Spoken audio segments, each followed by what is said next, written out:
How do I know? Hello, hello. Hi, Cha. Hey, Cha. Cha on ano? On YouTube. Why don't you check yung YouTube ko? Tingnan mo kung ano ba. Medyo hindi masyado marami ang followers ko sa YouTube. But gusto ko rin mag-try to do a YouTube live. Hi, happy Friday. Good evening, Leslie and ayan, hindi lang to simpleng hi, hello lang. Meron tayong topic. Meron kasi akong, hi Gladys May, hi Rona, magandang gabi po. Hi Rio. Please stay. Wag lang tayo shout out. Stay naman kayo guys. I'm doing this live. Hi Mona Lisa from Dasma Cavite.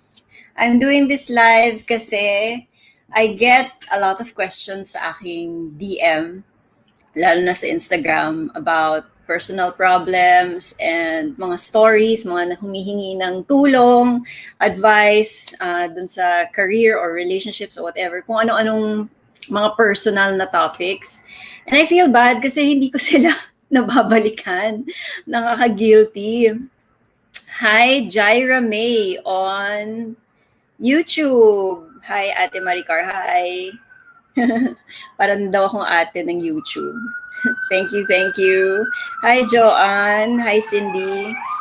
So there, I am... Wait, let me just... Bear with me. Yeah. So this is what I'm doing. I'm answering questions sa DM. So the people who have sent me DMs in the past, I'm going to try to answer them regularly. Mag-regular live na ako on Facebook and YouTube and maybe Instagram. Kasi it's much easier to talk than to write. So, ayan. Yan yung mga sasagutin ko mga katanungan mamaya. So, I picked one from the people who have been writing to me, and then that's what I'm gonna answer later. Ayan. So, John Ree. Hi, John Ree. Hi, Cha. Yay. Ayan. So, naisip ko rin to do this live kasi it's better to have a personal connection. And it's nice kasi a lot of people that are watching at the same time, kung nakaka-relate sila, they won't feel alone in their problems. Or kung may viewer na napagdaanan na yung problem na pinag-uusapan natin, then they can also give their opinion. So we can all learn from each other. Nabasa ko dati parang it's wise to learn from your mistakes, but it's wiser to learn from the mistakes of others. So, naisip ko tong live na to, it'll be like a forum for all of us to learn from each other. And just, kahit may problema, we'll try to lift each other up and try to help each other get out of it. Kasi, di ba, habang buhay pa tayo, may solusyon yan. So, ayan. So, para tong, in a way, some kind of like a support group for everyone. Yan. So, ang pinili ko ngayon, I just want to tell people, si Ada de Asi sabi niya, OMG, I should have sent my DMs. Yeah, send me, best to send sa IG. I think that's faster. Pero yun lang, patience lang na I'll get to them in time. Medyo nag-pile up over the months. Actually, medyo years. Sa dami ng mga DMs. But I will get to them. Promise ko yan. I'll do this regularly if you guys are okay with that. So just a couple of disclaimers lang. Don't worry. I keep the identity secret. Alam ko naman yung feeling na nakakahiya kasi may problems. Nakakahiya mag-ask for help. So keep in mind whatever I share, the names, the dates, the details have been changed for the privacy and protection of the person na nagsulat sa akin. And it's okay to disagree. alam mo, okay lang yan. Actually, some of the best lessons that I've learned are from people who have disagreed with me and they presented their arguments very well. So, okay lang yan, disagree tayo. Basta do it with do it with respect. So, alam mo yun, pag may bastos or may spam or OA sa kulit, I will block you.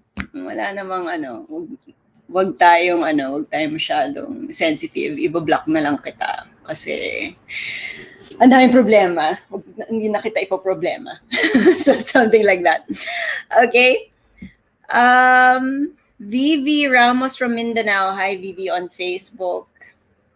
So there, ang pag-uusapan natin today, naka 5 minutes tayo. Pwede tayong mag-hi hello for like a couple minutes before we start. Wait.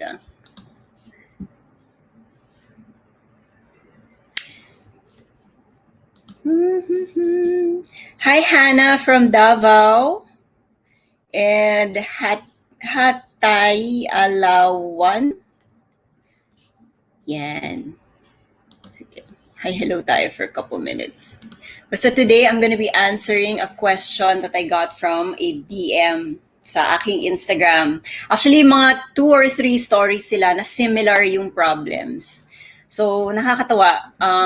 These 3 women do not know each other, pero nakakagulat, their problems are similar. So, actually, yun din parang feeling natin we're all alone in our problems. But actually, there's someone out there that is going through the same thing. So, we shouldn't feel alone or walang hope. Ayan, nakakaumay yung face ko. Okay. Thanks. Sabi ni Mary Ann, oh my God, I need this. I've been in this situation. Yeah.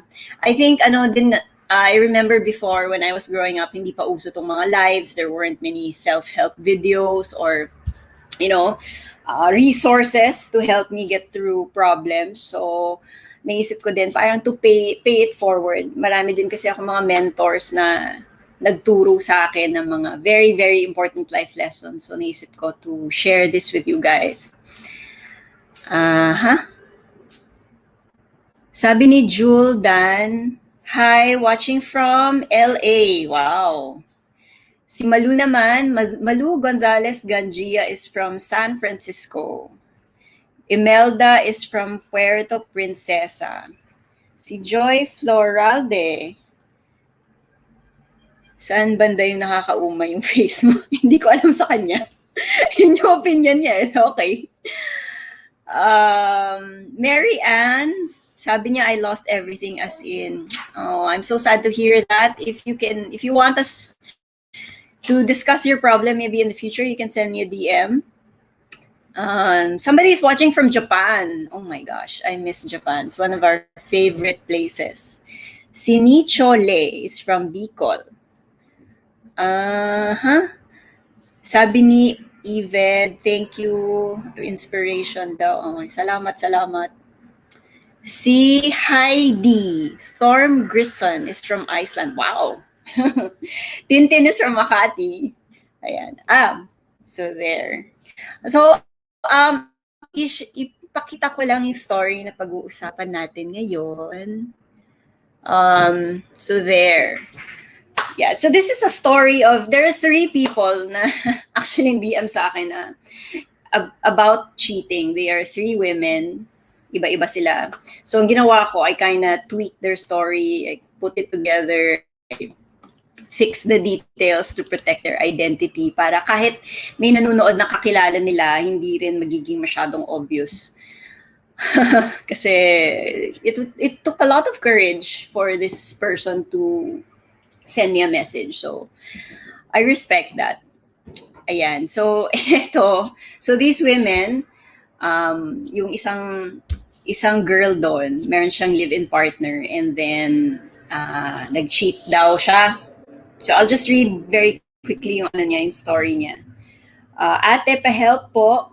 Alam ko mali yung ginawa ko. Nagsisisi ako. Nag-cheat ako sa asawa ko.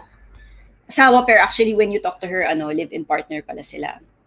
Nung na-assign yung guy for work sa malayo. So I think naging LDR sila for a while.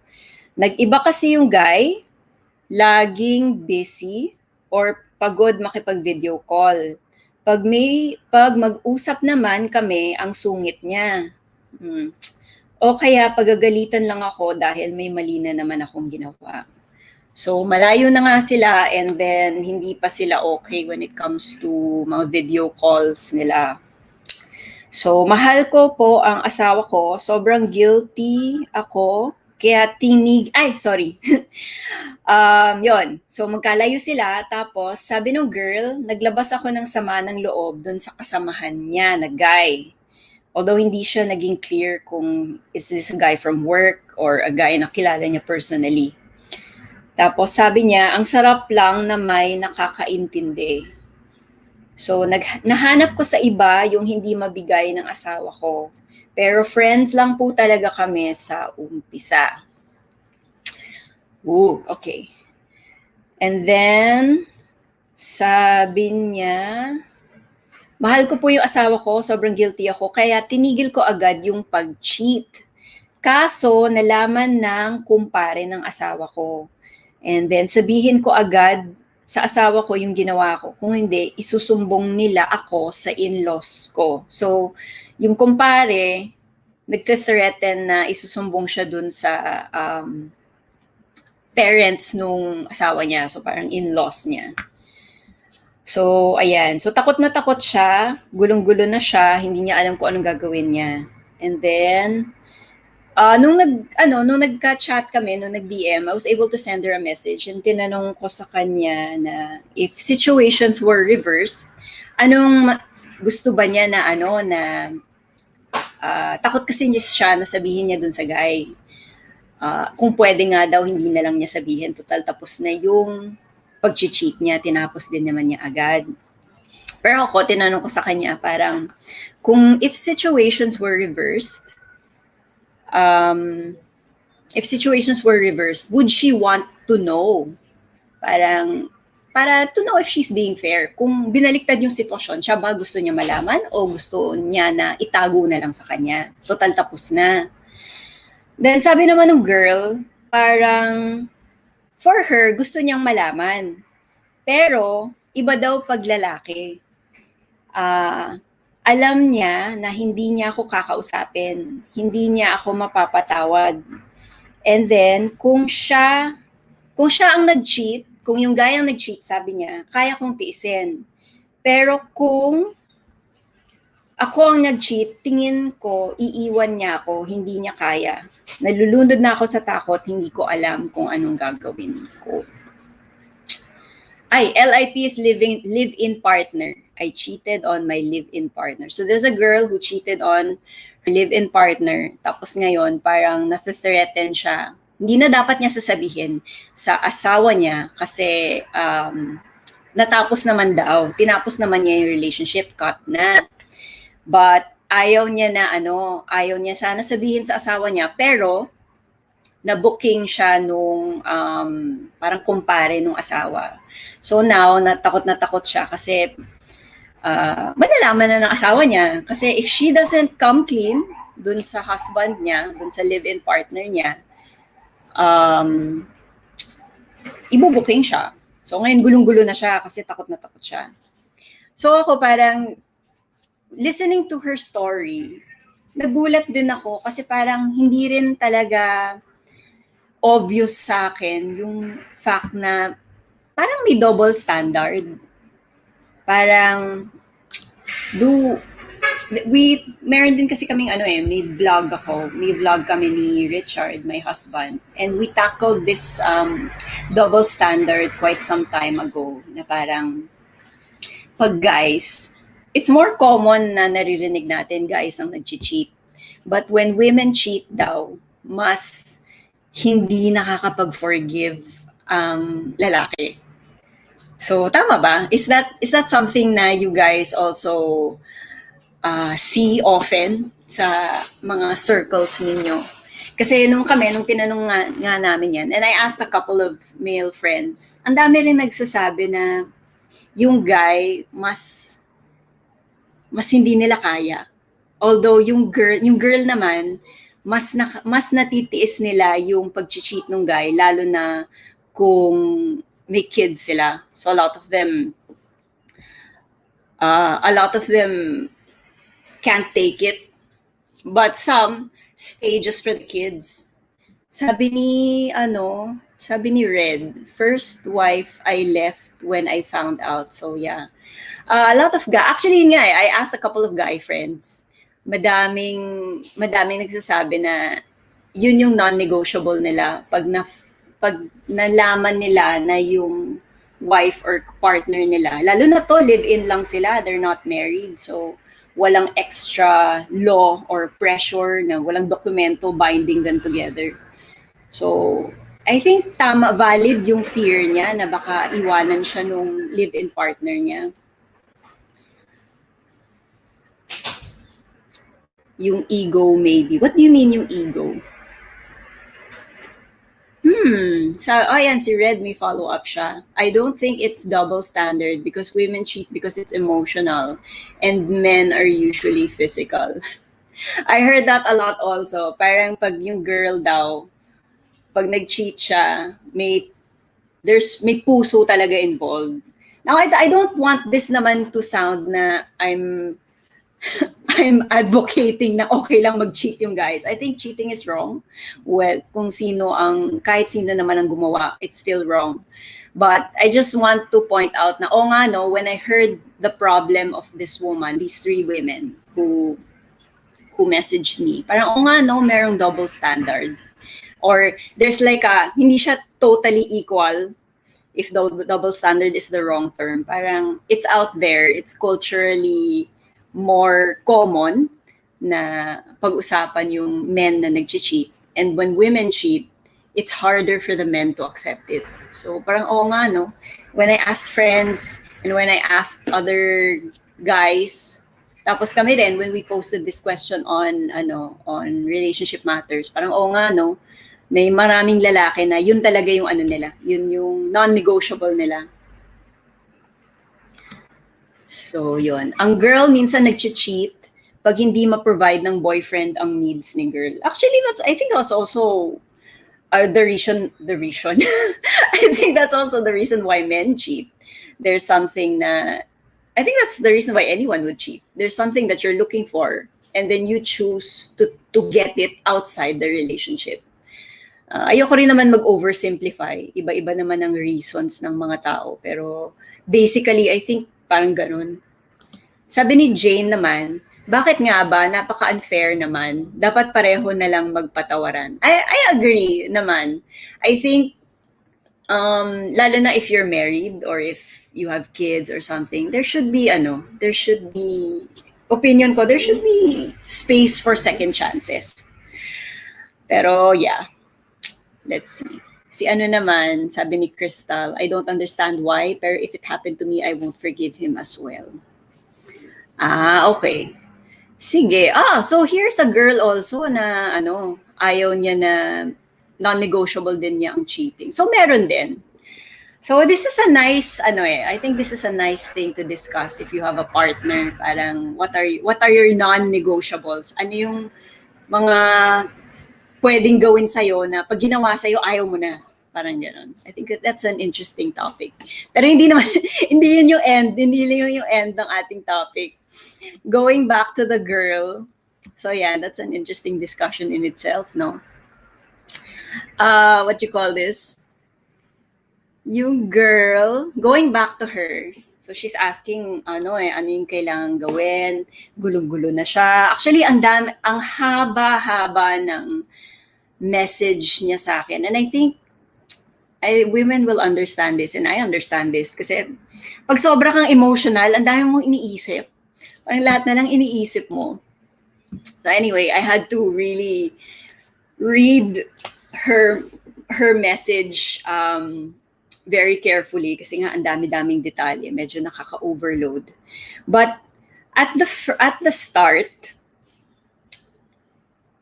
ano ba yun? No choice siya eh. Parang, I also asked a couple of people na kung ikaw ba, nag-cheat yung partner mo, pero tapos na. as in tapos na, would you still want to know that they cheated?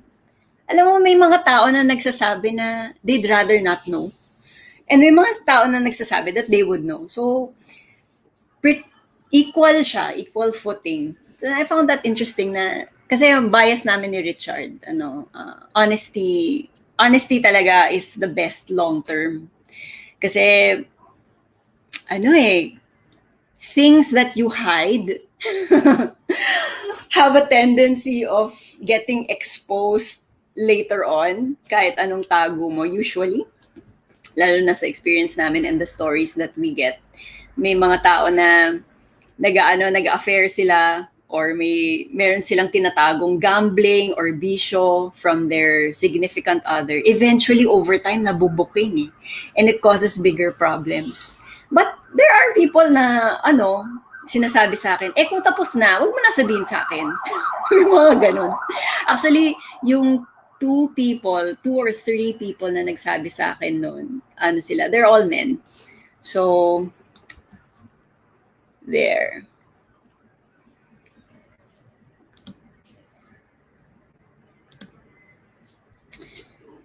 So there. Actually, yung girl, di ba nag-cheat siya? Ang unang-una kong nag-cheat siya, tapos yung sorry ng sorry, then she's feeling sorry for herself. May initial judgmental, wait sabit dito. Sabi ni Joanne pala, kailangan talaga sabihin para malaman kung anong dahilan niya, kung bakit siya nag-cheat para maayos pa. Pwede. So anyway, yun. Since this girl that we're talking about, no choice siya kasi kung hindi niya sasabihin, ibubuking siya. So talagang kailangan sabihin. And then yun nga, at first, nung unang binabasa ko yung message niya, medyo nagiging judgmental ako sa kanya. Kasi parang, girl, nag-cheat ka na nga, maling-mali ka, hello. Parang, bakit ka, para siyang in a way, she was feeling sorry for herself. Naghahanap ng comfort and kakampi. Naghahanap siya ng kakampi. Or somebody to tell her na what she's doing is not so bad. Pero initially, nainis talaga ako sa kanya. Parang, hello, mali ka na nga, tanggapin mo na. But, after that initial pagiging judgmental ko, naisip ko parang wait lang. I also was in a situation before where I made a mistake and I felt really bad about it. And I was looking for somebody to help me. And I was looking for somebody to help me feel better din. So ako parang, oo nga no. In a way, naiintindihan ko siya. Na, parang, when you first read na when somebody does something wrong, initially, ako, initially, may judgment ka talaga. Pero, ginusto mo yan eh. Mali mo yan. Face it. Pero, getting older, parang na-realize ko, ilang beses na rin akong sinampal ng realidad. Parang the more I get older and I see my own flaws, I see how other people had to help me. Yun, parang naging mas understanding ako for this girl and for these women actually, and I tried to put myself into their shoes. Parang on some level, nakaka-relate din ako sa kanila. I mean, I may not have gone through exactly what they're going through, pero in a way, napagdaanan ko rin yung parang takot na pinagdadaanan nila ngayon. Kasi normal yun eh. Parang I told her, if I hope this girl will listen, these three women are listening now. Parang normal talaga na matakot when you do something wrong. It's very basic. Even tayo, nung bata tayo, when we do something wrong, tapos, yung hindi pa tayo nahuhuli, and then we're scared na baka mahuli tayo ng parents natin. And then we feel so scared kasi, oh my God, mapagalitan ako ni mama or something. Normal siya eh. And I can't get mad at her for being scared even if she did something wrong. So ako parang, sige. Sometimes lalo na pag mataas yung emosyon, we really have to try to be there for that person. LIP. So yun. So why did I put this So on the screen, nakasulat dito parang accept my wrongs and face the consequences. Naalala ko kasi nung when I go through problems, pag nag-aaway kami ni Richard, tapos I feel so bad, I feel very down, pupunta ako sa mga mentors ko. And then I would remember parang ano bang ginagawa nila? What do they do to help me? And one of the things na they really pound sa akin, lalo na pag ako yung may mali, na you have to accept na meron kang ginawang mali. Kasi ang tendency ko is to make excuses and parang demand understanding. Okay naman, dapat naman talaga iniintindi yung tao na nagkakamali. Pero yung parang masyado akong nakatingin sa side ko na dapat iintindihin ako na when I don't fully accept that I'm wrong, parang iniisip ko na, dapat hindi siya masyadong magalit sa akin kasi nagsisi naman ako, hindi ko naman sinasadya. Parang ganon.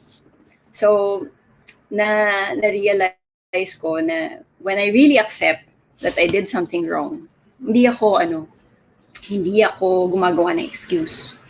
And actually, na-realize ko din parang the more I accept na meron akong ginawang mali, the less pride. Yung parang kasi minsan pag hindi mo pa fully tanggap na maling-mali ka, mataas yung pride mo. Tapos pag mataas pa pride ko, hindi ako easily nakaka-ask for help. Parang nahihiya pa ako. Ayoko na pumangit yung reputation ko to other people. Yan, sabi ni Sana All. Minsan, ang galing-galing natin mag-advise sa ibang tao, pero kapag nandun na tayo sa sitwasyon, magiging marupok, tanga at bobo talaga tayo. Alam mo, that's so true. Alam mo, minsan parang when people ask me for advice, I have to keep in mind na minsan, wait lang. Minsan parang, minsan you get a temptation to think that you're better than the person who's asking you for advice. Pero actually, hindi eh. On some level, meron din akong ganun. Parang meron din akong fear, like this girl. Nagkamali din ako, like this girl. So, di ba, parang ang hirap din maging judge. Kasi eventually, parang ikaw din marirealize mo, meron din pala ako mga sublight. Ayan, Chacha, welcome to the live stream. So there, ayan. So nung sinabi ko sa kanya, so I told this girl na parang you have to really accept that you made a mistake. And you really have to, it's one thing to accept that you made a mistake, and then it's another thing to accept that you have consequences to face. Kasi minsan, parang tinatanggap mo nga na mali ka. Sabihin mo, nga, mali ako. Pero yung consequences that come with it, mahirap pagdaanan. Pero kailangan Kasi minsan dun tayo natututo from the consequences that we have to face. So yun, kung this girl, ang kinakatakutan nitong 3 girls na to, baka hiwalayan sila. Yun yung pinaka-fear nila. So ako parang, well, honestly, you can do your part, pero if that is the consequence of the cheating that you did, you have to face it. Kung yun talaga yung choice ng guy, wala kang magagawa, choice niya yun lalo na kung ginawa mo lahat ng part mo. It doesn't make you any less of a person, but I think acceptance makes you more prepared. Actually, meron akong, may friend kami may couple kaming kilala na grabe sila nag-away kasi meron silang problem na paulit-ulit. Grabe yung away nila. And then, at that moment, that particular fight, may mali yung girl. May mali din yung guy, pero yung girl yung nag-start ng away. So, yung guy, sabi niya, parang hindi na niya kaya. Yung guy, parang nagsabi siya na, they're a married couple. Nag-decide yung guy na ayaw na niya. So sabi niya dun sa girl na hihiwalayan na kita kasi hindi na kita kaya. And then hindi sila nag-usap for like ilang days. So yung girl, nagkikwento siya sa akin, parang gulong-gulo na siya, heartbroken na talaga siya. Hindi niya alam anong gagawin niya kasi mukhang totoo mukhang makikipaghiwalay na yung asawa niya. Pero what I admired about this girl, sobra ako na-inspire sa kanya, siya, yung acceptance niya, kami, similar mentors. Parang the people that I follow, she follows also. So, ang ganda lang ng ginawa niya na parang, okay. Basta I did my part and I did all that I can to try to fix this. Yung guy yung may ayaw.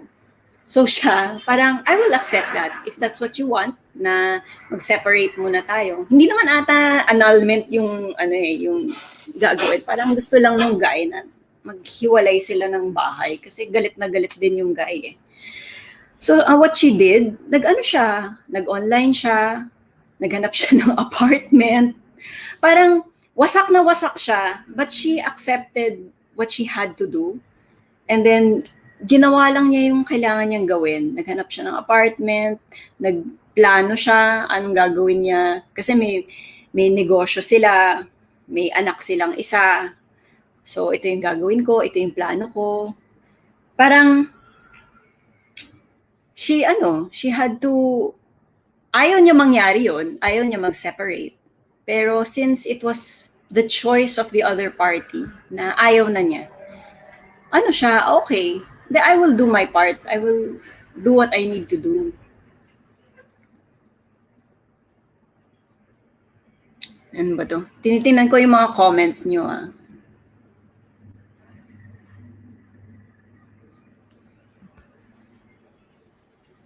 Mas madali magpatawad. Ito, sabi ni mas madali magpatawad kapag inamin ang pagkakamali kaysa sa alam mo na ang totoo, todo deny pa, mas napakasakit yan. Oh, that's true. Yung may evidence ka na tapos dinedeny pa rin. That's very true. So yun, asa na ba ako? So this girl, yun, ang pinaka-advice ko sa kanya ngayon, kasi in a way that will calm you, na just accept. Parang you have to accept na you made a mistake. And this mistake has consequences. And pag natanggap mo na yon, you really have to, you really have to, saan na ba yun? Ask for help. I think, lalo na pag may cheating, may broken trust, lalo na pag mataas yung emosyon ng lahat ng tao, hindi mo siya pwedeng hindi mo siya pwedeng solohin. You have to talk to your family. Kung itong si girl, parang I asked her, one of the women, I asked her kung pwede niyang tawagan yung family niya or a friend para lang maglabas ng sama ng loob. Kasi minsan, when your emotions are high, magulo talagang isip mo. Parang kung ano-anong iniisip. Babae pa naman, advance mag-isip. Kung ano-anong iniisip natin na minsan wala na sa lugar. Tapos, the person who you hurt, so yung asawa niya na nasaktan, might also need time away from you. So, kailangan irespeto din yun. Na as long as you did your part, na nag-sorry ka, you presented your solutions, you listened to their side. Kung ayaw talaga sa'yo, kailangan mo talaga ng phone a friend. Talk to your family, your ninongs, your ninangs, a best friend, para alam mo kung ano yung magiging next step mo. Kasi hindi naaayos ang relationship pag isa lang ang nagtatrabaho. Yung isa lang yung yung nag-work, yung gustong maayos. Kung isa lang ang may gustong maayos kayo, it won't work. Kailangan talaga both of you will want to fix it. Asa na yun? Ay, may magandang comment na wala. Asa na yun? Wait Question? Dali Mag-ask ako for help. I want to see this comment. Wait. Paano to? Okay. Hindi, okay na. Sorry. Ito, sabi sa YouTube, sabi niya, you need to choose then who to share to kasi marami nag-judge. Yes, that's absolutely true. Siyempre, hindi ka mag-share sa kahit sino. It should be people who you trust. Kaya, ngayon, if wala kayong problems, if you have a happy relationship right now, parang don't wait for you to have an emergency before you form really trustworthy relationships. Parang ngayon pa lang, habang happy pa, maghanap ka ng mga tao na pwede mong takbuhan. Kahit pag hindi na masaya, parang meron ka ng mga tao na through thick and thin, alam mong for you and will tell you what you need to hear, not just what you want to hear. Kasi may mga friends na, alam mo yun, nanggagatong lang, na pag mali ka, hindi nila kayang sabihin sa'yo straight. For me, that's not a real friend. Real friends are people who can tell to your face na, uy, mali yan. Or, uy, may point ka. Paglaban mo yan. Mga ganun. So yeah, it's a really good comment.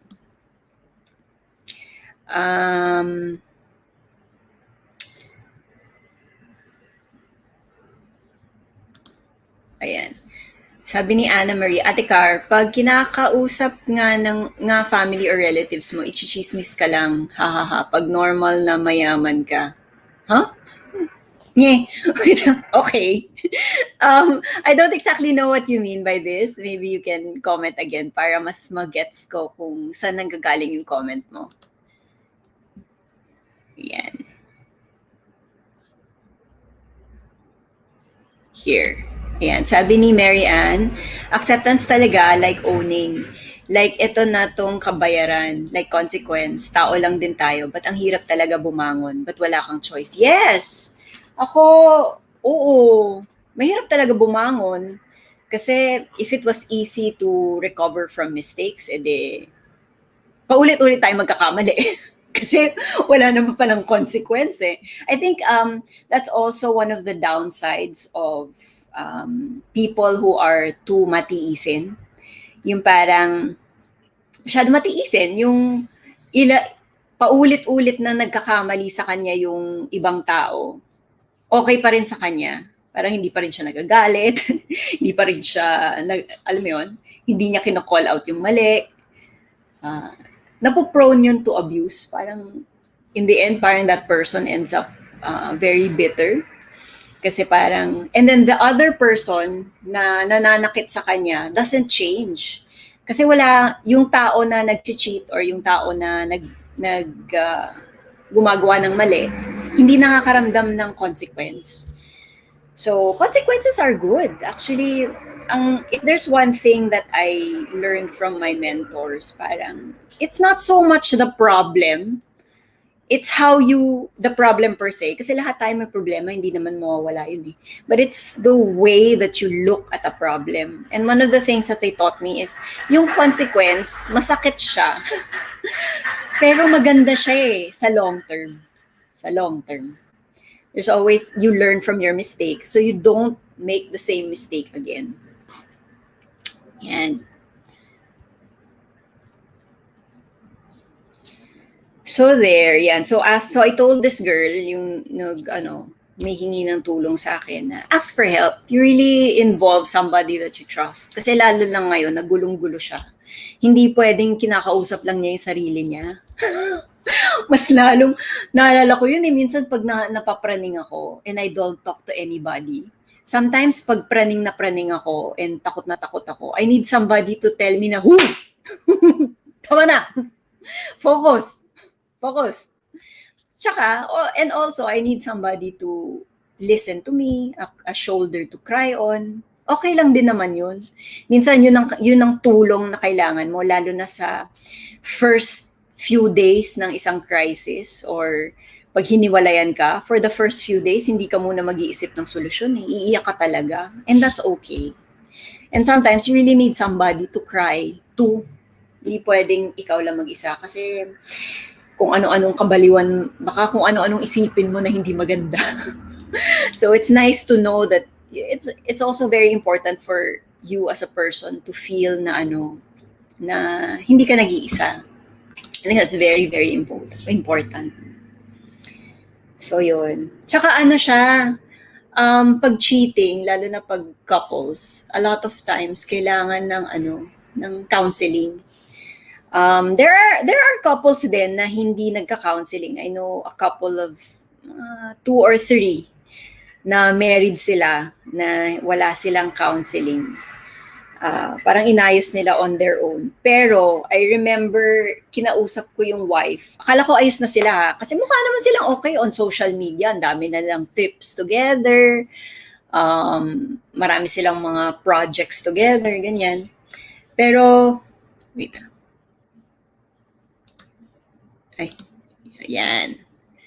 Yan, have an accountability partner. That's really nice. So anyway, what I was saying is, itong married couple na kilala ko, marami silang projects together and all. So on social media, they look okay.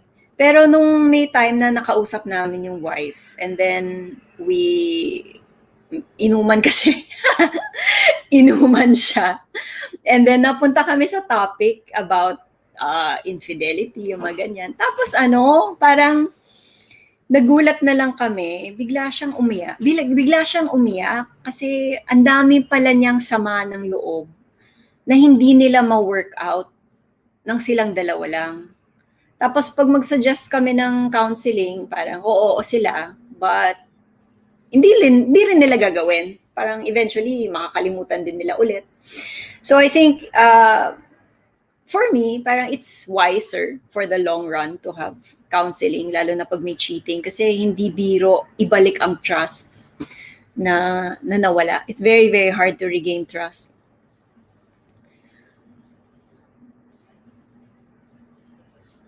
Wait. Wait.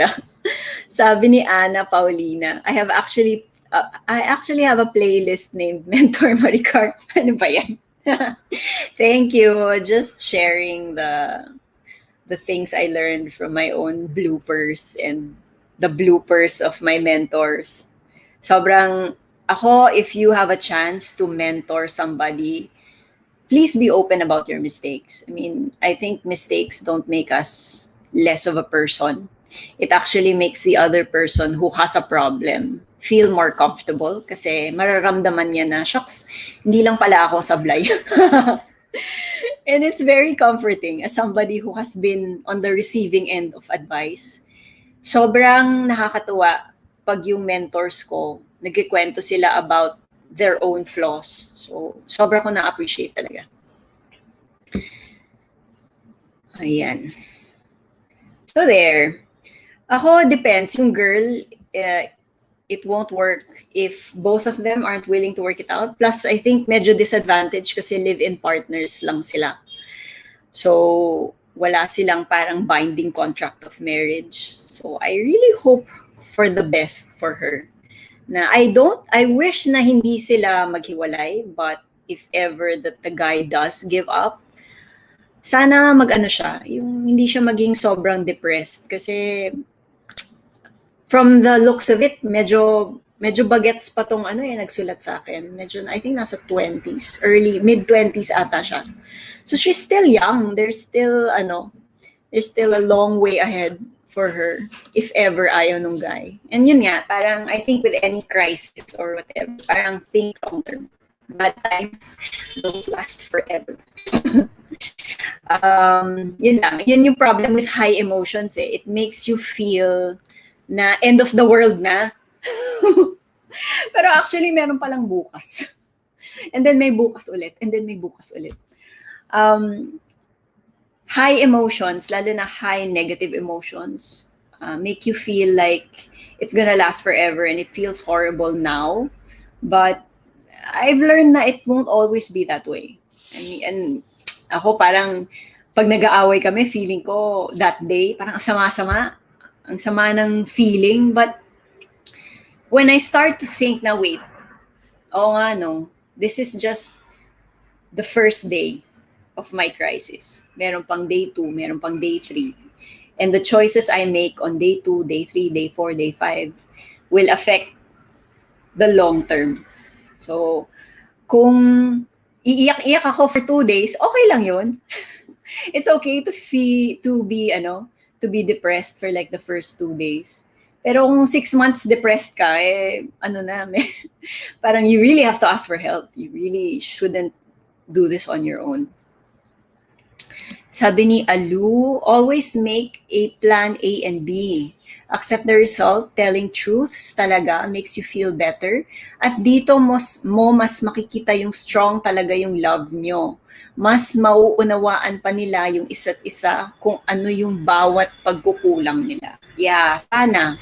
Sana talaga. Ito talaga yung pinaka-ideal. But, naisip ko lang, no, on the part of the guy, na the person who was betrayed. And I think a lot of wives din or a lot of girls na nag-cheat yung partner nila, mararamdaman nila ito. Yung initial galit, magagalit ka talaga eh. Parang yung initial, when you first find out about the betrayal, mahirapan ka talaga to accept, to talk about your own mistakes. Parang, kasi I'm sure itong girl na to, parang may point din siya eh. Parang the guy, meron siyang hinahanap sa relationship niya dun sa guy na hindi na binibigay. Parang siguro she was looking for more personal connection. Eh nung napunta yung guy sa malayo, hindi na yun nagawa. Tapos laging masungit yung guy.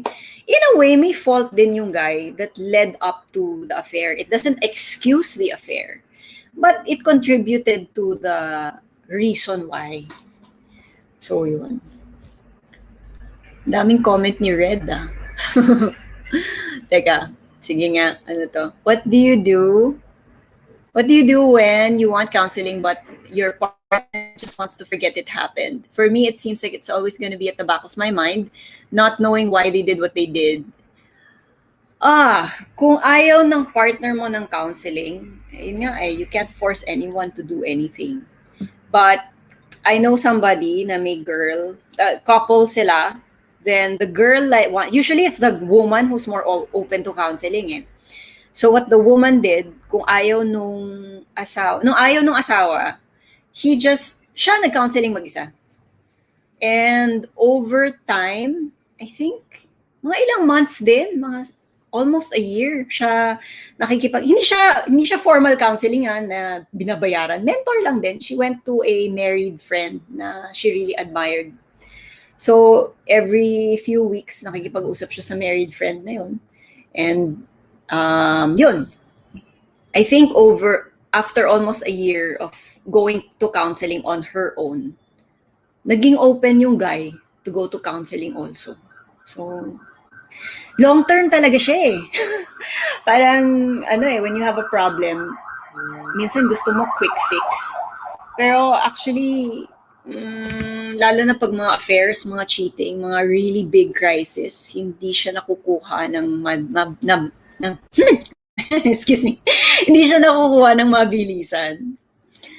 So yeah, sabi ni RJ, sometimes our friends need someone that will listen to them without judgment and not invalidating their feelings or emotions. I agree with you that be open and share your own experience as well, which the person could learn from. But we need to be sensitive first and just let her pour it out first. Yeah, I agree.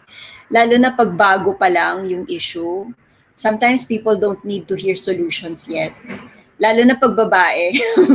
I notice this more with women. I'm not sure with men. I think some men also want to vent muna. Pero yeah. Lalo na pag bago pa lang yung trauma, yung masakit pa, kailangan mo muna ilabas. Tama yun. And I think one of the biggest things that helped me, and I didn't make an art card for this pala, dasal.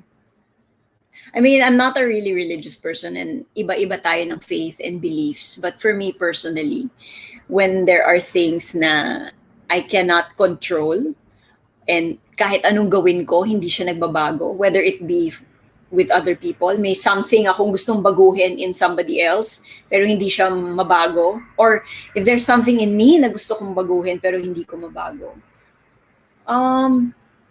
I pray about it. Tapos, sobrang may story nga yung mentor ko. Parang, meron siyang gustong baguhin dun sa asawa niya. Something about leadership or whatever. Parang hindi nag-i-initiate yung guy, very passive yung guy. And the girl is very dominant and she's getting very tired kasi laging siya na lang ang pasimuno ng lahat. Vacations, whatever, ganyan. Gusto niya yung guy yung mag-take initiative once in a while. She prayed about it. Well, ginawa niya, pinagsabihan niya asawa niya once, twice, 3 times. Wala talaga, hindi talaga nangyayari. So, ang ginawa na lang niya, secretly, silently, she just kept praying. she just kept saying, Lord, mahal mo yung asawa ko, bahala ka na sa kanya, basta ito yung gusto ko. Ito yung sana ang gusto kong mangyari sa aming dalawa. I bless him, blah, blah, blah. In a few months, wala siyang sinasabi, nagbago yung asawa niya. Nag-initiate ata ng dinner and a vacation. Parang nag-start yung asawa niya maging more proactive. So that was nice. Hindi siya yung parang hindi nakuha sa satsat. Nakuha sa dasal. So that was really nice. Dahil na sabi mo, I need help, sure, you can send me a DM on my Instagram at @maricareyespoon and hopefully I will get to it in time. Ayan. Nako, almost 1 hour na pala tayo. Ano ba yan? Where did the time go? Thank you. Kailangan ko na magpaalam. But, ayan. Sabi ni Jericho, you know who is the best mentor? Your husband. One of the smartest practicing Christian I know. Oy, thank you. Thank you. I learned a lot from him also. Actually, I love how iba yung approach niya. Very real.